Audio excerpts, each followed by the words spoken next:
You think that records our discussion as well as the screenshots?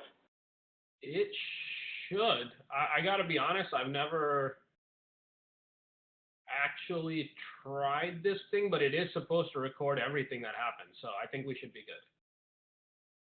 Okay, you're the video breakdown and analytics king. I would think we would master the recording.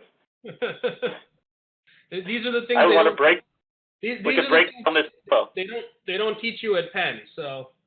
Exactly. I want to create a highlight film of the demo. Right.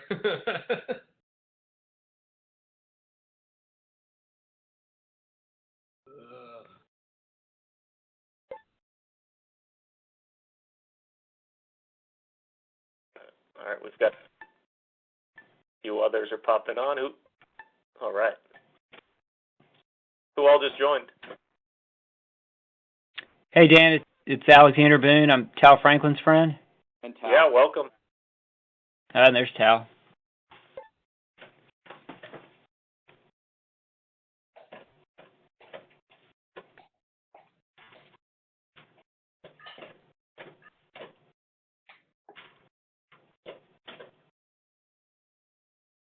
All right, we'll wait. Just who else just hopped on the call?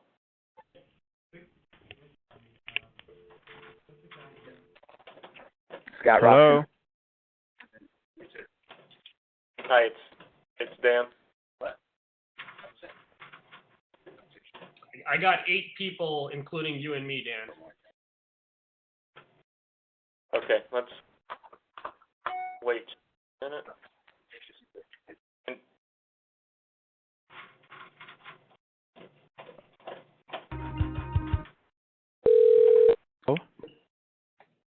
Hello.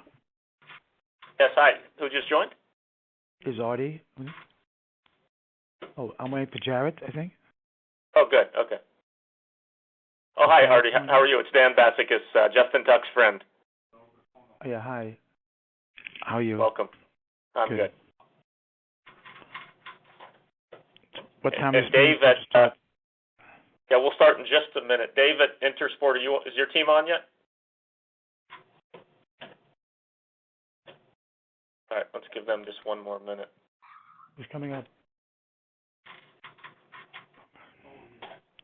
Can you get what's his name, Bob? Yeah, is there a meeting today? Right. Also,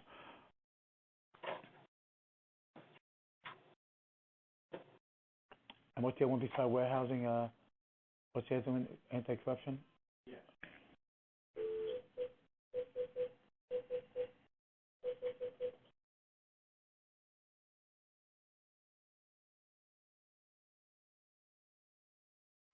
Should I do it Monday? Am I okay Monday, Vic? Monday, I'm all right. All right, there's one more group coming on. Just one more second. Is Jared Khan gonna be on this, or is he going to? I don't know. This thing in. I don't know. Monday at 3 p.m.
Hey, you have the Intersport team here.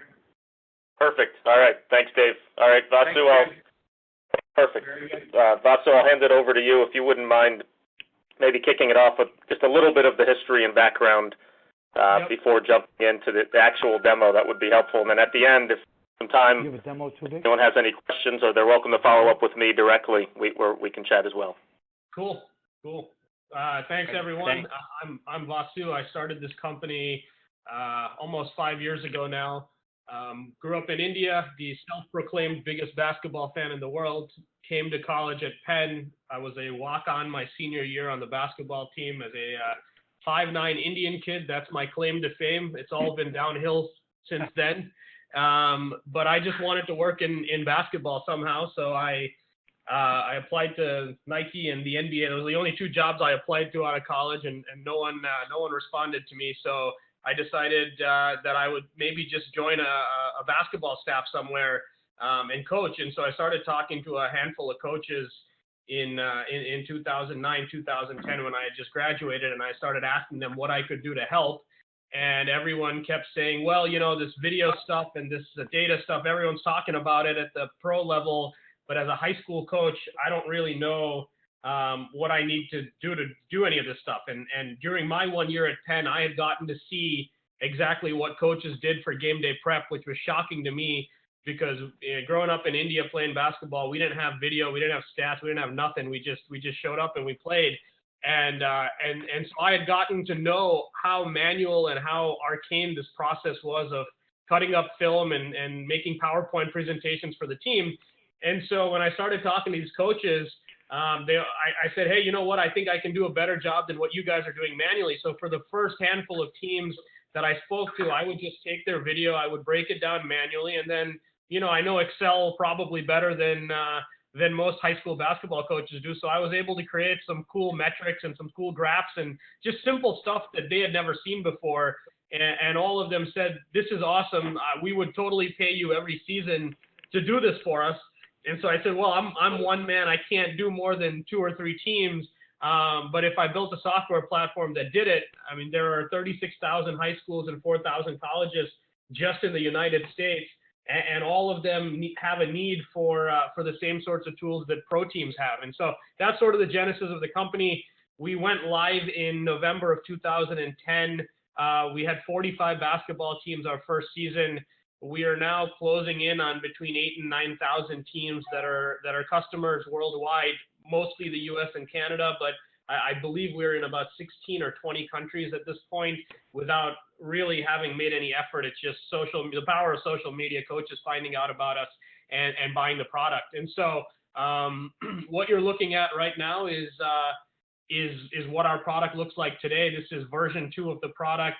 Really, nothing has changed except that it looks a lot cleaner. But the core process has stayed the same, which is that if you're a high school basketball coach, everybody films their games now. Thankfully, you can get a camera for $200 from Best Buy, or you can use your iPhone or your iPad. So capturing content is no longer a problem. So everybody films their games here. They upload that footage to us on game night after the game's over, and that's it. So as a coach, you don't do anything else. You just send us the video and you go to bed. And when you wake up in the morning, you would have received an email from us that says, hey, coach, your game's been broken down. And this email goes to everyone on the coaching staff and all of the players on that team. So what you get when you click in is on the left side here, you'll see a playlist. This is every single possession of this game broken down play by play. And you'll see the level of detail of data that we've added in here. So this is all data that Krossover puts in and tags to the video.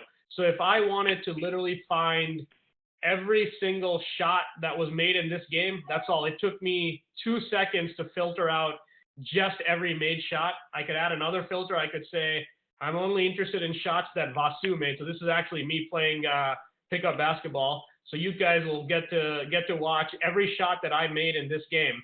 And so if I click on play on one of these shots, you'll see that's me with the ball. It's probably a little choppy on your end. But we could literally go through and watch every single shot that I made in this game back to back without having to do any work. This is a process that would have taken a coach probably 6 hours of work to get to. He had to do nothing.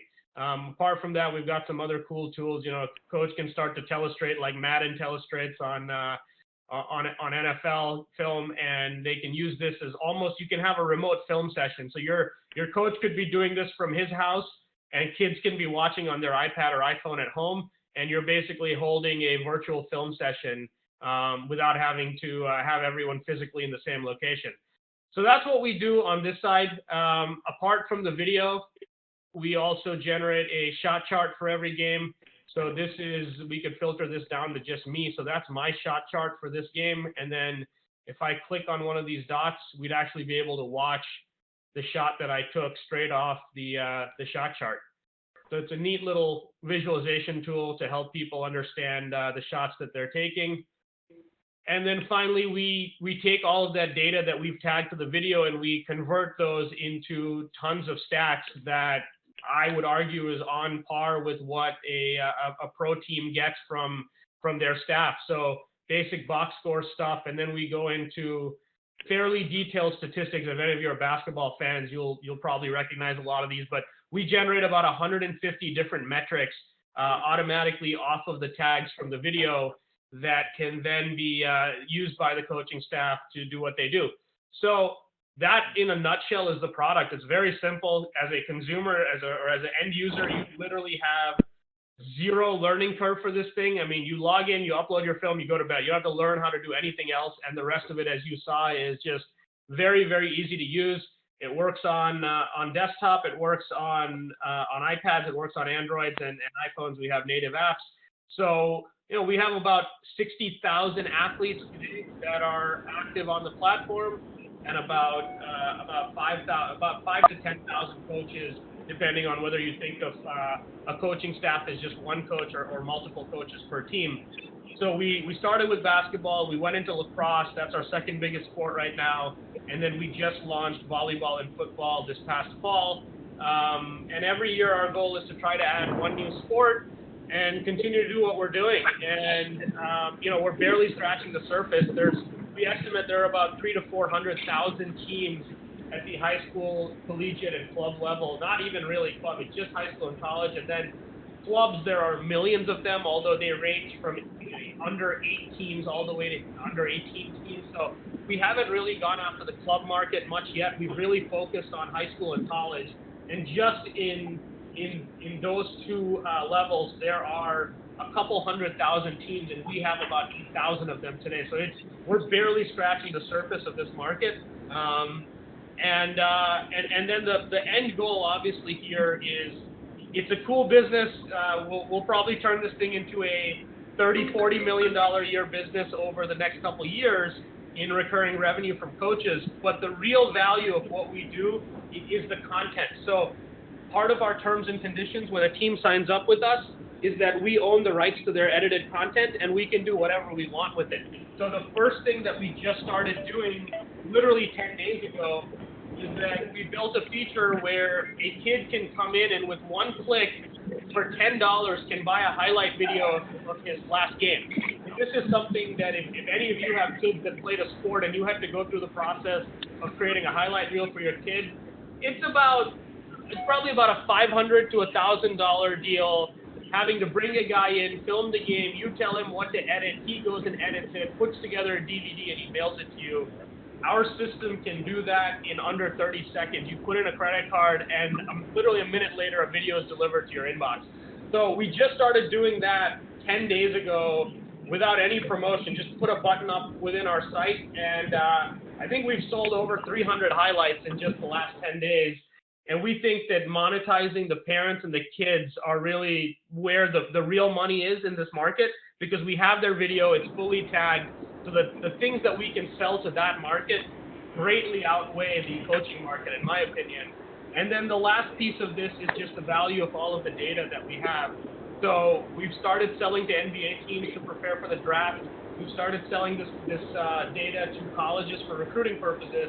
And our end goal is to be a media company. We're sitting on over 150 million high school video clips at this point that are all tagged, indexed, and we own the rights to them.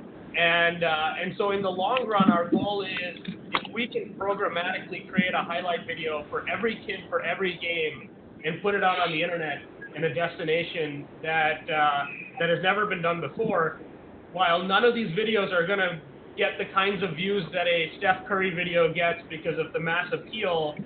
So I'm not going to get 1 million views on any of these. But if I can get the kid to promote his own video to his social network, to his mom and his dad, and mom and dad send it to grandma and grandpa, we think we can amass a couple hundred to 1,000 views per video, but if we can generate 1 million of those at zero cost to us every year, that's a billion views video business that's pretty interesting.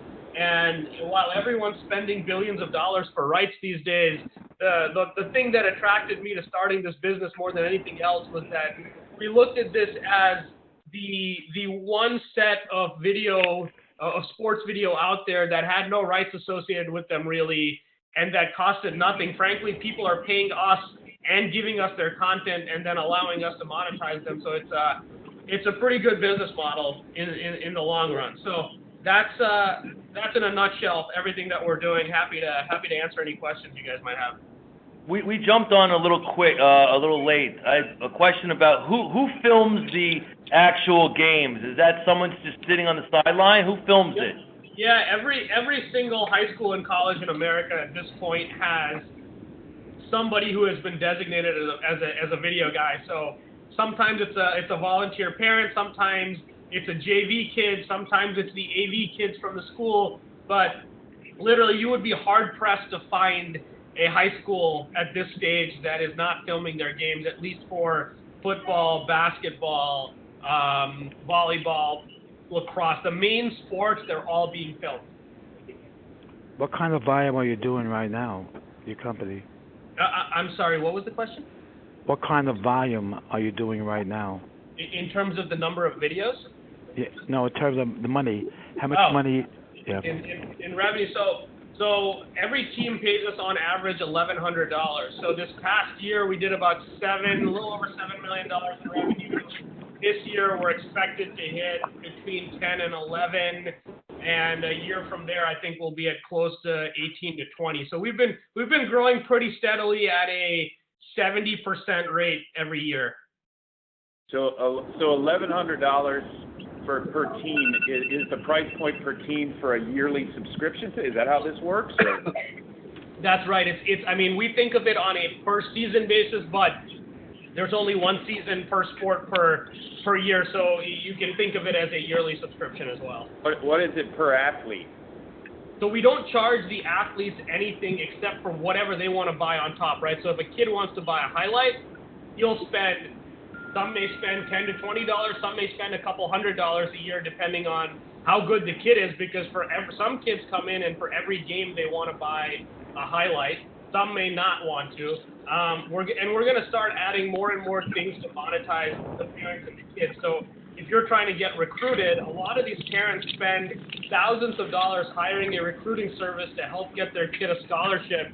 When we say, look, none of that stuff really matters. All that matters is getting your video in the hands of a college coach in a format that he can watch and say, all right, this kid's pretty good, I want to take a look at him. And so there's a whole host of services and products that we can monetize the parents and the kids through. But today, all of our revenue, 99.9% of it is coming directly through the coaches. We've barely even started to charge the kids or the parents anything. What has the If you got a baseball, lacrosse, volleyball, and football product, if you take a look at your 5,000 to 10,000 coaches, how does that break down percentage-wise in terms of who's using it, and the same on the athlete side? Yeah, so basketball makes up today. I mean, we've had a basketball product for 4 years, so purely because of that, it is our biggest sport. So basketball makes up about 65% of our revenue. Lacrosse is our second biggest sport. We've had that for 3 years now. So that makes up the other 25% of it. And then the football and volleyball, we just launched those products, so they make up about 10%. How are you doing with the NBA? How do you currently sell the product and market the product?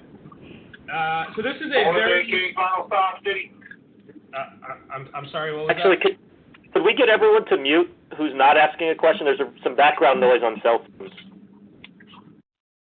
So this is a direct sales product. It's like any other software business. We basically have 18 super young 22-year-old kids. All of them played a sport in college or in high school, or were somehow part of the sports program as a manager or something else. So they know how to talk to coaches. They know how to sell. And we literally just have 18 people that have sold all of this software. So the whole $7 million of software was sold through 18 young guys in my office here in New York. And that is what works better than anything else. Getting on the phone, calling the school, asking to be connected to Coach Jones, who's also probably the math teacher or the history teacher. It's amazing how many of these guys actually pick up their phone in class while teaching and get sold a product from us. And so that's how we sell most of this. On the marketing side, it's going to coaching clinics. There's a lot of content we put out. So we do a lot of content marketing through our blog, through Twitter, through Facebook. Coaches are very, very active on Twitter. It's turned into one of our biggest channels for sales, surprisingly. We did a little LinkedIn selling early on, but LinkedIn is not the best place to sell to coaches, or to market to them. So the marketing is light. We're not a company that's going to ever spend more than a couple $100,000 on marketing a year. All of our sales are purely driven by direct sales. What about the NBA? How do you get the video of the entire game with just one person to catch all the highlights of every player? It's just you put a camera at center court and they basically pan back and forth. That's it. I mean, it's I like to say a monkey could someday film our games, but it's true. I mean, literally, it's a $200 camera from Sony. You're on the sidelines on a tripod, and the video guy is just panning the camera left to right as the game goes on, and that captures everything that we need to be able to do what we do. Even on Artie, go ahead. I know you have a question. Have you shown everything to the NBA? Yeah. So the thing with NBA and the top, let's call it 50 teams in Division I basketball. So that would be your Dukes, your Kentuckys, your Michigan States. The problem with all of them is that they all have a staff of 5-10 people dedicated to doing video almost in real time. So the NBA is pretty much doing what we do with their host of 5 guys on the sidelines on a computer in real time. By the time the coaching staff is done with the game, they've got pretty much what they need. So we're not a great value prop to a top 50 team in the country or to the NBA. But that, keep in mind, that makes up a grand total of 80 teams out of a market of 200,000 in the country that we're going after. What we do for Division I schools and for NBA teams is we have this giant library of high school kids, and many of whom are 1 year away from college and 2 years away from the NBA. If they're a top recruit, they're one and done in college, and there's very little data available on any of these players except for what we capture. And so a lot of NBA teams have now started to come to us to buy access to the video and the data before the NBA draft combine happens so that they can get as much information as possible on these kids and their progression through high school, their 1 year of college, and then how they think they're going to do in the NBA. And so that's our value proposition for them. I've never tried to sell an NBA team on our core product, and I don't think we will. We've been working with a few D-League teams who have, much smaller budgets. They can't really have a full-time staff. So once again, like the D-League to me is almost analogous to a high school team in some ways with the amount of money they have, which is pretty crazy to think about, but that's just the way they run the D-League. But the real big NBA teams and college teams, what we do doesn't really resonate with them. They'd rather just have their own guys do it in-house. How are you going to market to parents? So today we've really been focused on the coaches and the athletes. So the athletes all get an account. As soon as a coach signs up, the first thing he does is he puts in his roster and he adds an email address for every kid. And that's how we get access to every kid without having to do any marketing. We have the information on every player in order to, and they're coming onto the site every day to watch their film.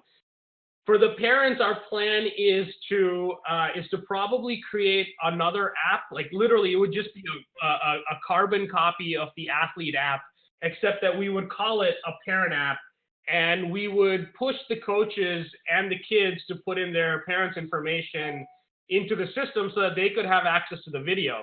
And I think once you get that info, because every parent is asking the coach for access to video, and the coach doesn't want to sit there spending hours trying to get access for the parents through his account. So it's a lot easier to just pop in a parent's email address into the system and give them an account. And once we have that, now we basically have the ability to market to the parents. So our plan is not to spend any money getting to the parent. It's literally do things that will convince a coach and a kid to put their parents' information into the system for us. And then we're just going to be hitting them with push notifications, with emails. Like one of the things we just started doing last week is every kid that scored more than 15 points in a game will receive an email saying, hey, little Johnny, congrats on that great game last night. Click here to buy a highlight video from your game. And I see us doing the exact same things with parents where if their kid had a good game, we're going to send them a push notification to buy a highlight video for $10. I mean, it's an impulse buy. A highlight used to cost $1,000 to make. Now you can get one for 10 to 20 bucks. It's a no-brainer. So all of our marketing to the parents is going to be more free. It's not us spending any money. It's really just using in-app notifications and contextual marketing to say, hey, your son or daughter had a good game. You should spend some money with us now. And Vasu, for some that are new to the space, are you the only company that can really do this and provide this instant highlight for such a low cost? Yeah, I mean, instant highlights, there's 0 other companies that we know of in the world that can do this. We're actually partnered with an Israeli company that I actually got them funded through Dan Gilbert, who's one of our big investors as well. And we've basically leveraged some things that they built to help make this happen. And they will obviously never work with anyone else. And as far as we know, there's nobody else that can do what we can do in terms of instant highlights. The best that anyone can do, like our biggest competitor is a company called Huddle, and they're out of Lincoln, Nebraska. And what they do is they ask the kid or the parent or the coach to go in and select clips that they've like. So first of all, the coach has to go in and create the clips. Once he's created the clips, they say, why don't you mark the ones that are highlight worthy by pressing a button? And then after the coach has done all of that, it's possible for them to say, well, all of these have been marked by someone as being highlight worthy. Maybe we can create a highlight video from them. But nobody can do what we do, which is literally say, all you got to do is come and press a button saying, I want a highlight, and then we'll deliver a video to you a minute later in your email. We have not seen anyone do it, and I can't imagine there is anyone else that can do it because it all relies on the tagging of the video. If you don't have the data to tell the system where the plays are and what happened, it's really, really hard to get a system to auto-generate highlight videos. If you've got 7 or 8,000 teams right now, 7 or 8,000 teams times however many games a season, who's breaking down all this film overnight? Yep. So that's the secret sauce, which is that we basically built a giant marketplace of people that are all independent contractors. There's no one on our payroll. Most of these things are done overseas, but it's also kids in college here. And we have such a large group of people that we're currently turning around 2,500 games a night. And to put that in perspective, an entire NBA season from start to finish is 1,300 games. So we do more than 1.5 times an entire NBA season worth of games every night. And so far we've broken down, last I checked, we just hit 100,000 for this season 2 days ago. So that was for this basketball season, that was the 100,000th game that we had broken down. And we had 56 complaints from people of them finding something wrong with our data. So the process is down to a science. You come in, you say you want to break down a game, the system auto assigns a game to you, you index that game, it goes through a quality control process where we run algorithms on the data to look for discrepancies, anything that looks wrong in the data, and then there's actually a peer review on every single game. So if Dan and I were both indexers on our system and I had just broken down a game, a random sample of my possessions are going to get routed to Dan through our system for him as part of his indexing process to verify. And if he signs off on that game saying, yep, the random sample looks good, then the game gets released to the coaches and that person gets paid. And if Dan does not sign off on that game and says, hey, I found some discrepancies here, then that game basically gets routed back to me in our workflow. And then I basically have to fix that game before I get paid for it. And like I said, the numbers speak for themselves, 100,000 games and 56 complaints. So it's we really, the quality is top notch. What's the size of the contractor force? It's actually not that big. So what happens is overseas, a lot of these guys are doing this as their primary job. It's only in the US where our guys are doing this, because they're a former coach or because they're a kid in college that eventually wants to go on to be a coach or a video coordinator, and they look at this as a stepping stone. So those guys are, doing a couple of games a week here and there. But overseas, most of these guys are looking at this as a job that they do to earn money. And as a result, the contractor force, in order to do 2,500 games a day, technically I only need about 1,500 people. They're doing 2 games a day pretty easily. Some people do 3, 4, 5 games a day, and they just sit there and they get them done because they'd rather just earn money doing this. So our total contractor force today is probably about 3,000 people. But honestly, on any given night, we only need about 1,500, less than 1,500 to be active to get all of our games turned around on time. So as you look to grow and say potentially double and triple and quadruple in size, doesn't this force have to scale that way accordingly? Yep. I mean, we started with 20 people. Our first year when I started this company, I had 20 people in a contractor force. And now we've got 3,000, and next year I'm going to need 5,000, and it's not a problem. I mean, there's literally no lack of people. We have to turn people away from our marketplace every single year because there aren't enough games. I mean, we're not selling fast enough to make up for how fast supply is coming in to break down games. And what with a marketplace business, you always have to maintain. It's a delicate balance between having enough supply that you have your ass covered in case something goes wrong, and you have to be able to make up for demand, whether it goes up or because for some reason your system goes down on a given night, and now the next day you have double the number of games that you were expecting because you have a backlog. So it's a delicate balance between having that supply and not having too much supply that people can't do the number of games that they want, and therefore they get fed up and they leave your marketplace. And that's like any other marketplace in the world, Uber, Lyft, any whatever you know about marketplaces, that's the key to them. And so a lot of it comes down to our ability to project how many games on a nightly basis we're going to have based on historical data and our sales numbers. And our data science guy, I mean, God bless him, I'm shocked. He has been more or less within 5% of his projections every single day this season, which I don't even know how the hell he did it, but he was spot on. I mean, literally within plus or minus 5% every single day through basketball season. And that allows us to make sure that we're appropriately figuring out how high or how low to staff the marketplace to ensure that everyone's having a solid experience. You mentioned Huddle as your competitor. What's the price point for Huddle? So if you look on their website, it's apples for apples. It's exactly the same price, even though they do none of the work. Like, they literally ask you to break down your own film, and our price points for our 3 packages are literally exactly the same.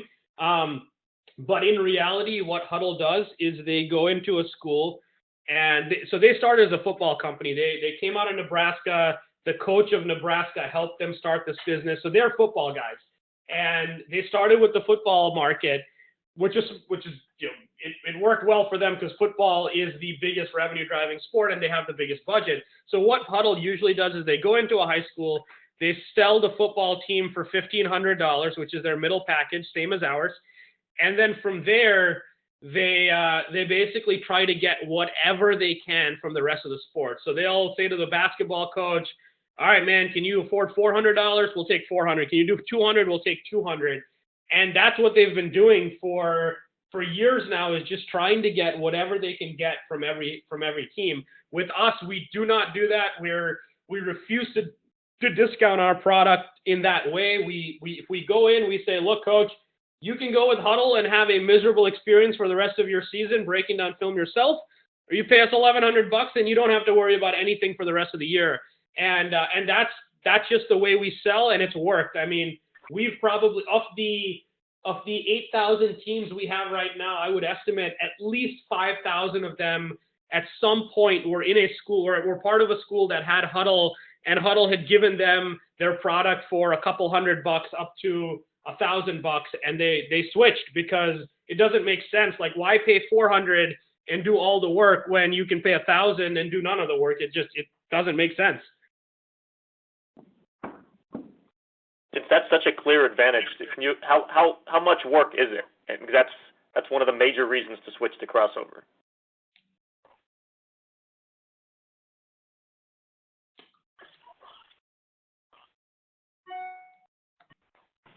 Oh, Vasu. Oh, hey, sorry. Did you say something? Yeah. How much work is it for the coaches to break down their own film?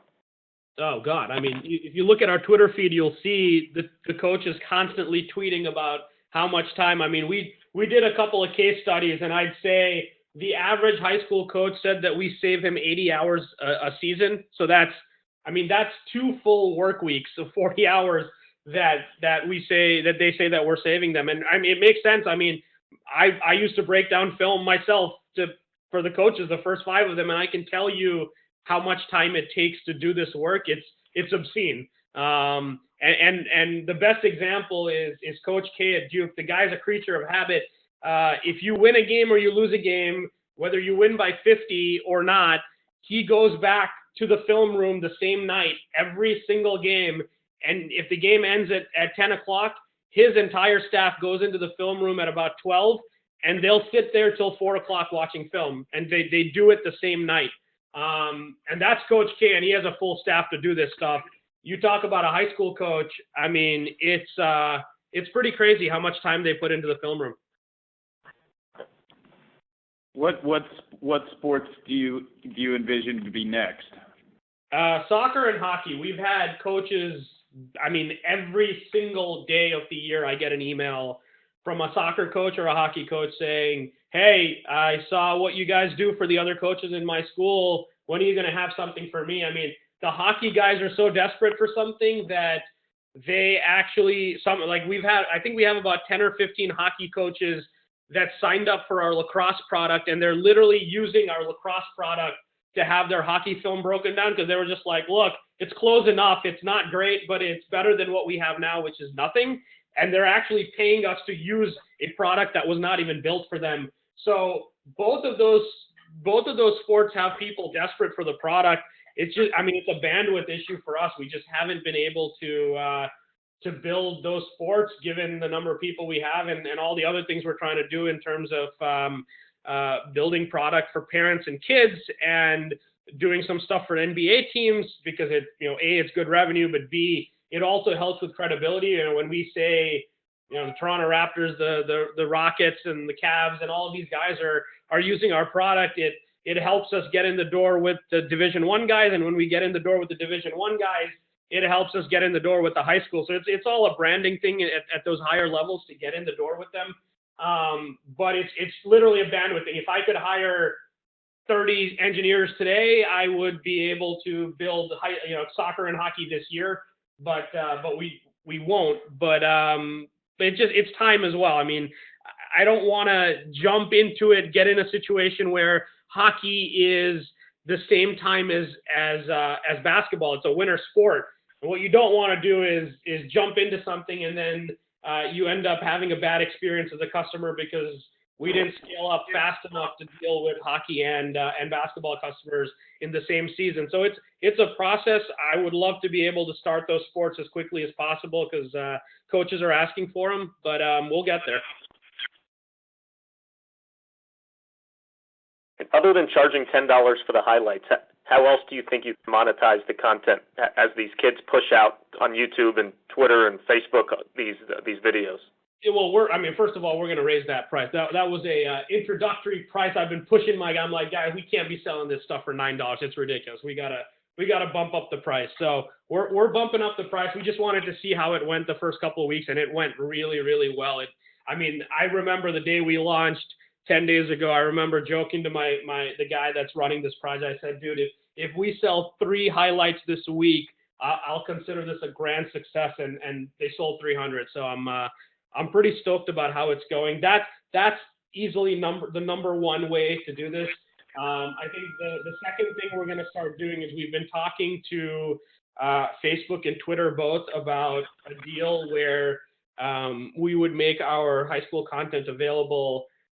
Facebook has not started running ads yet on video content, so I'm a little hesitant to give them our content today.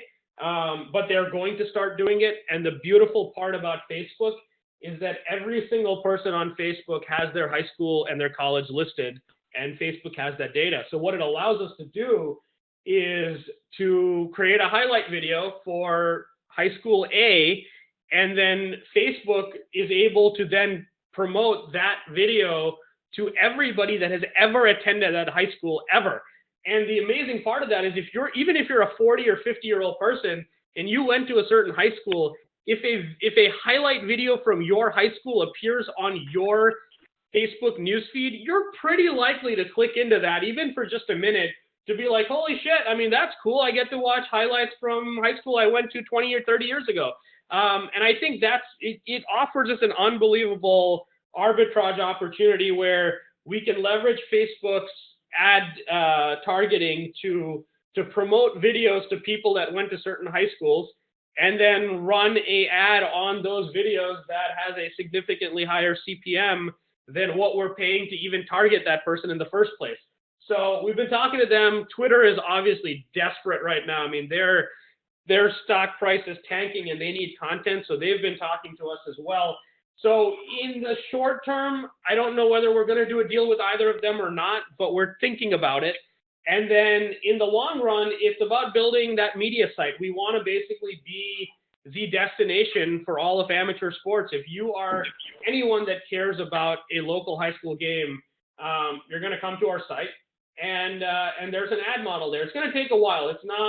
None of this content is going to be viral except for the odd buzzer beater or the full court shot that goes in or some ridiculous dunk, and we have plenty of those. But this is all about building out a media company around the long tail of content, and that takes time. But I do believe that we'll get there, and I believe that every media company, from CBS to Fox to Yahoo, has tried to have a local high school sports presence, and none of them have done very well because none of them have video content. They all try to write a story, they all try to get the box score. But at the end of the day, the thing that drives views and the thing that drives revenue is having video content, and that's something that nobody else has. So do you have plans to build out a direct sales team to monetize on your site and on Facebook or Twitter? Not at the moment.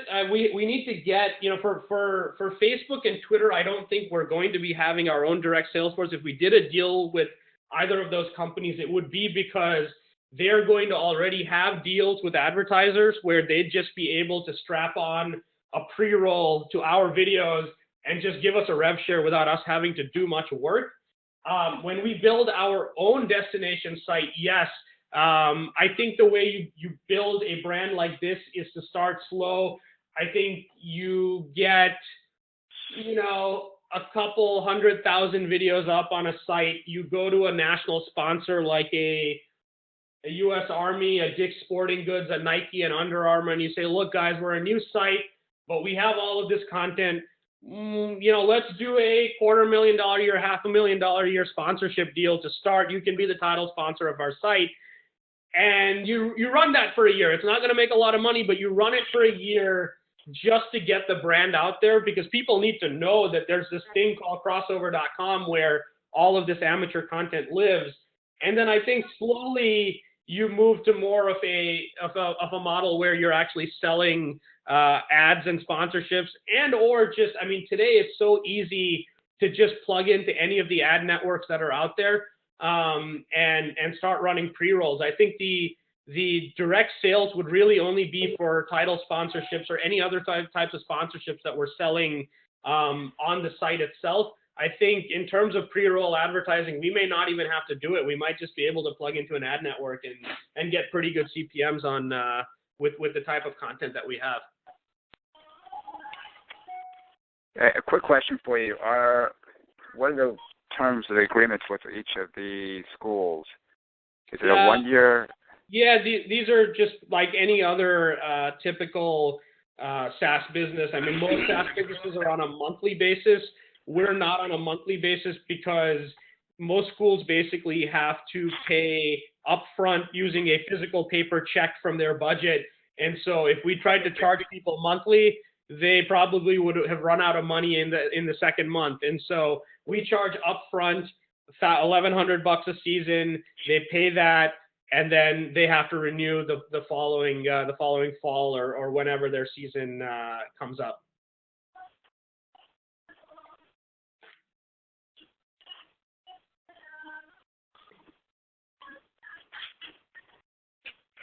Any other questions?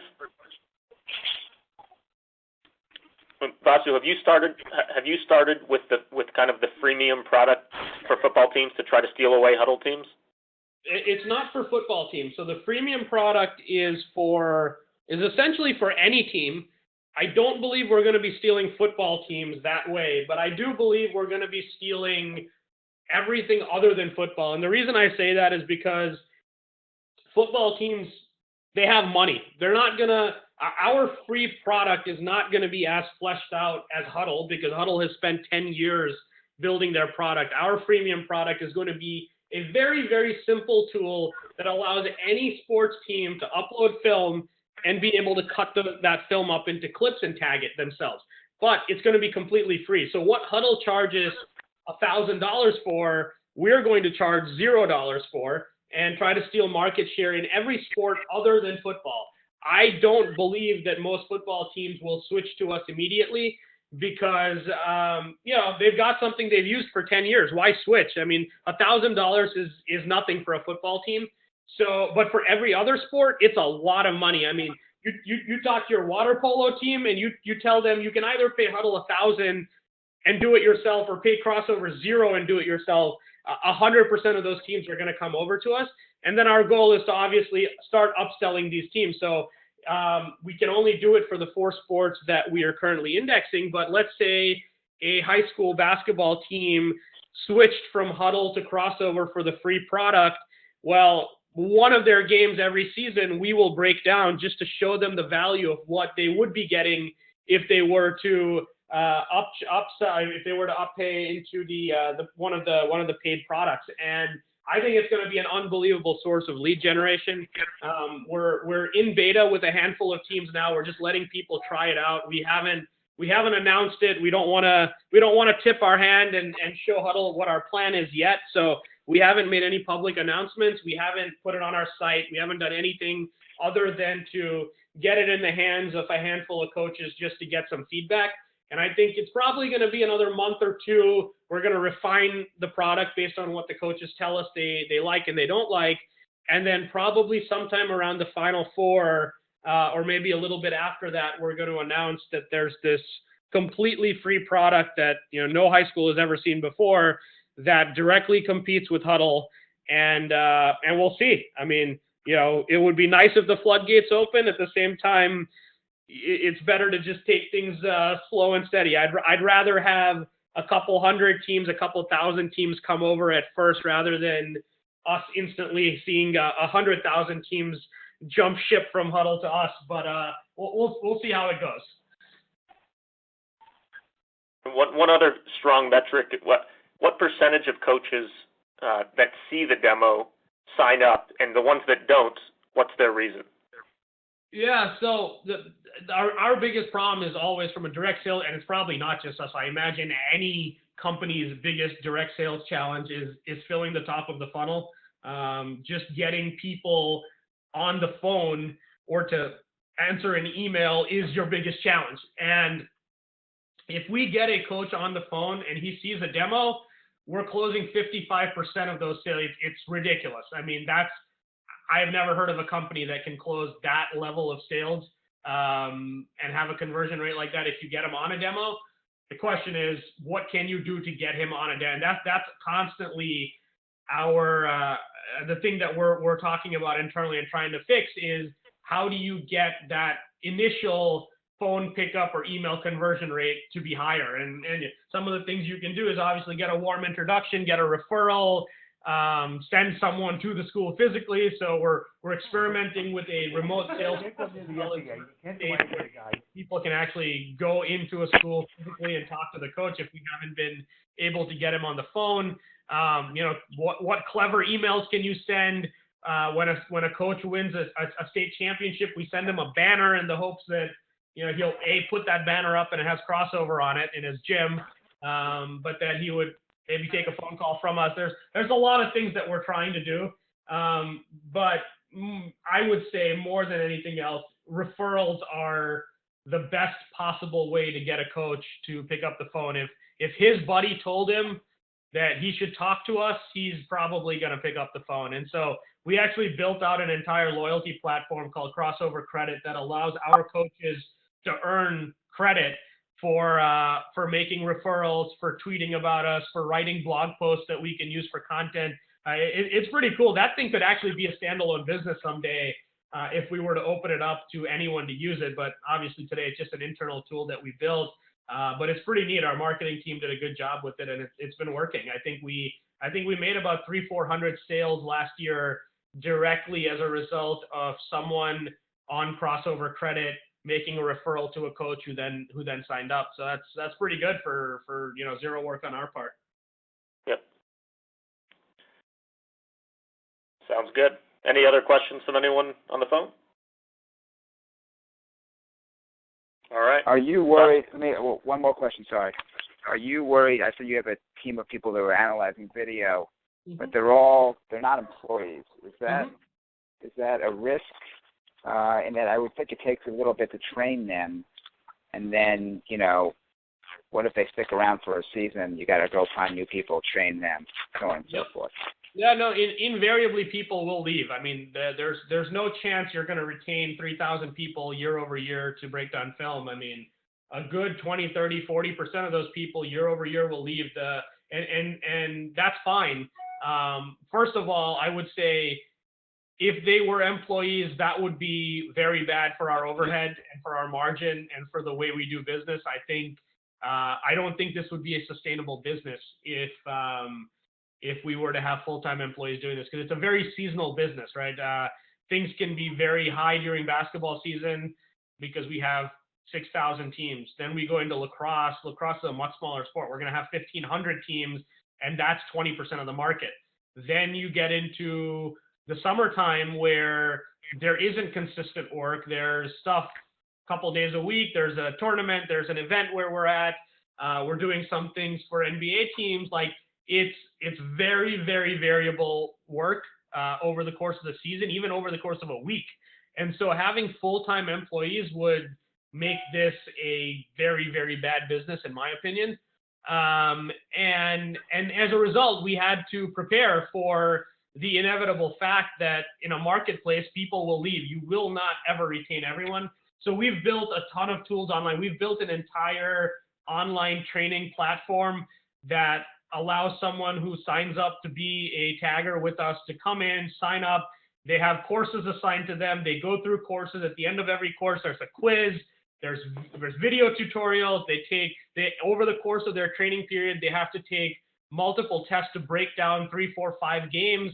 Those games are all graded. So there's a process, but the process has been automated as much as possible. And most of this training takes place in bulk. So at the start of every basketball season, about 2 months before, our operations guy is in the Philippines, and he's actually holding 2 or 3 physical training sessions in a very large office where there might be 500 to 1,000 people getting trained to break down film. And we'll do the same thing in India. We're doing the same thing in Cambodia.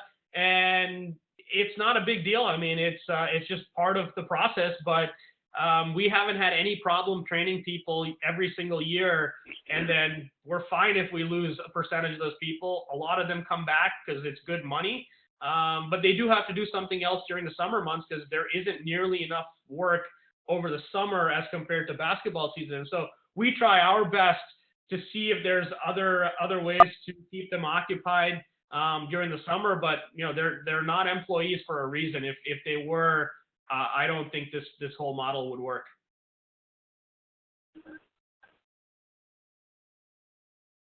What do you anticipate the dominant player Huddle's market response would be? To our free product? Correct. I don't know. I mean, they tried to buy us last year. We couldn't agree on a price. I expect they're going to, first of all, who knows? Like, this thing could come out and it might not make nearly as much of a splash immediately. It might take a year before people start to wrap their head around the fact that there's this amazing free opportunity versus what they're doing on Huddle. It might not all happen instantaneously.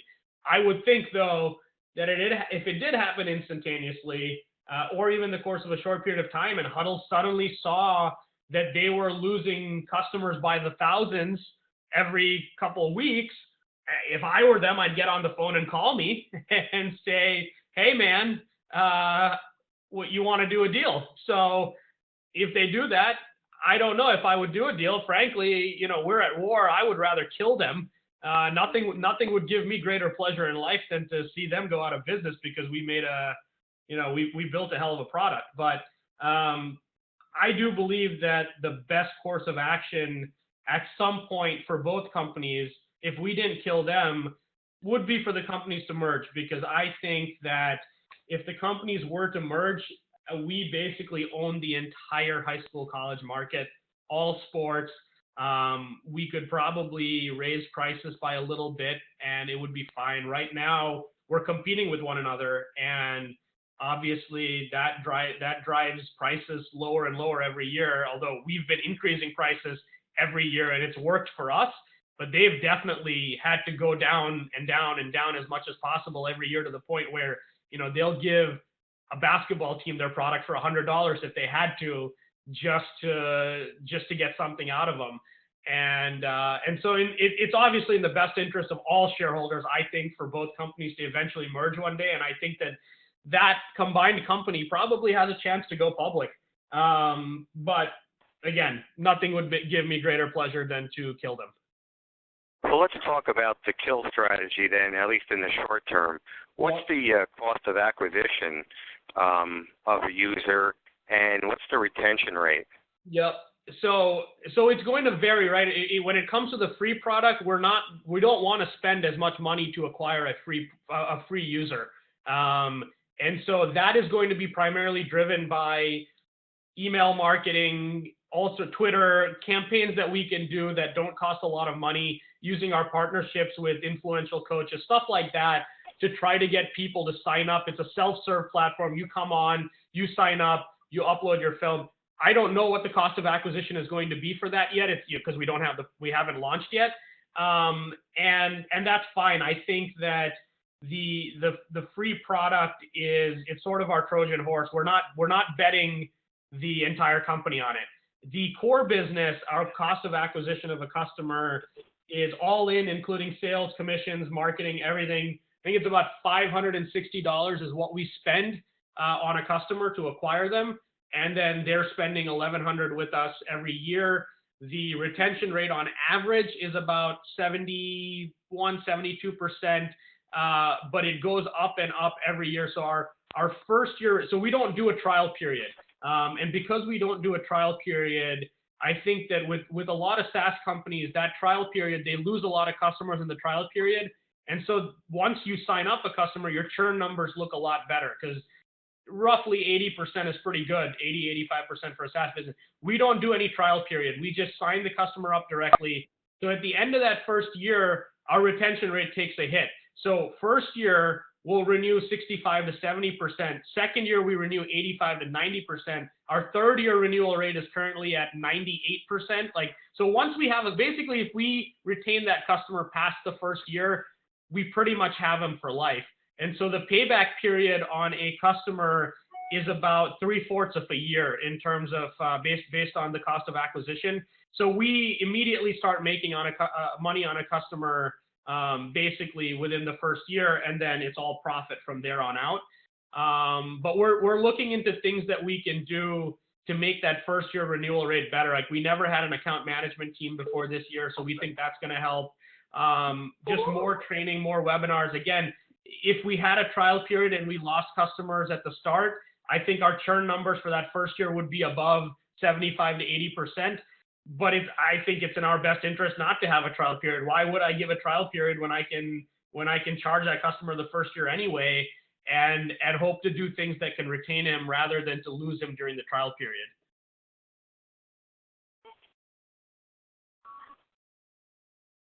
All right, Vasu, we've taken a lot of your time, so certainly appreciate it.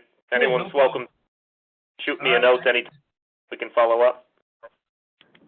Thanks, Vasu. All right, thanks, guys. Take care. Thank you.